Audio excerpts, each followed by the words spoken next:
சரியா? நல்லா ஓடு, பெஸ்டா ஓடு. கேர்ள்ஸ் என்ன சொல்றேன், முடியலன்னா ஃபாலோ த சைடு முடிஞ்ச வரைக்கும். சரியா? ஒருத்தன் முன்ன ஓடுறான்னா அவனை பிடிச்சி ஓட போகுது. உங்களுக்கு தான் சொல்றேன். ஏன் உன்னால முடியாத டைம்ல ஃபாலோ த சைடு அதான் சொல்ல முடியும். வேற ஆப்ஷனே கிடையாது. அவன் போறான், நம்ம பிடிக்கணும்னு சொல்லிட்டு என்ன பண்ணுவோம், ஆட்டோமேட்டிக்கா லெக் தூக்கி போட பார்ப்பேன். அதை விட்டுட்டு நம்ம ஸ்டைல்லே தனியாக ஓடிதுன்னா ஓட முடியாது. ஒருத்தன் நம்மளை கிராஸ் பண்றானாக்கா ரெண்டே விஷயம் தான் நடக்கும். நான் பலமுறை சொல்லிக்கிறேன். ஒன்று, நம்ம அவனோட ஸ்லோவா ஓடுறோம், அதனால அவன் உங்களை கிராஸ் பண்றான். இல்லை நம்ம டவுன் ஆயிட்டோம், அதனால அவன் வந்துட்டு நம்மளை கிராஸ் பண்ணி போறான். இது ரெண்டு விஷயம் தான் நடக்கும். இதை தவிர்த்து வேற எதுவுமே நடக்க போறது இல்லை. அதனால ஓடும்போது கண்டிப்பா வந்துட்டு நம்ம இன்னைக்கு டைமிங் அடிக்கணும் அப்படின்ற மைண்ட் செட் வச்சு ஓடு. நம்மளால முடியும், கண்டிப்பா முடியும். வீக்லி நம்ம ஒர்க் அவுட் பண்றோம். அந்த ஒர்க் அவுட்டோடைய எஃபர்ட் வந்துட்டு என்னைக்கு ஃபுல்லா போட்டு காமிக்க போற டெஸ்ட்ல தான். அந்த மண்டே டெஸ்ட்ல தான் காமிக்க போற. அந்த டெஸ்ட்ல நீ வந்துட்டு போன வீக்குக்கு இந்த வீக்குக்கும் டிஃப்ரெண்ட் காமிக்கலனாக்கா அந்த 1 வீக் பண்ண டெஸ்ட் வந்து வேஸ்ட் ஆகிடும்.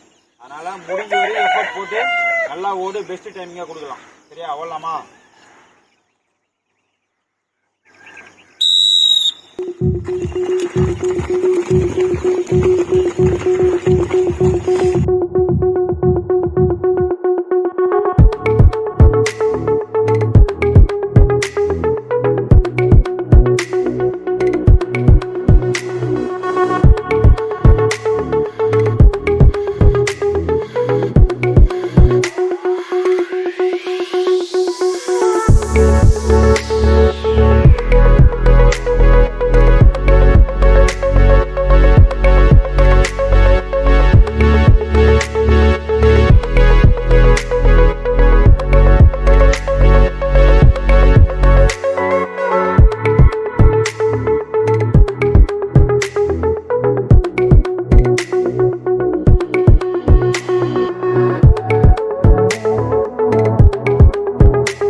அப்படியே வாக் போயிட்டு போறோம். ரிலாக்ஸா வாக் போடா.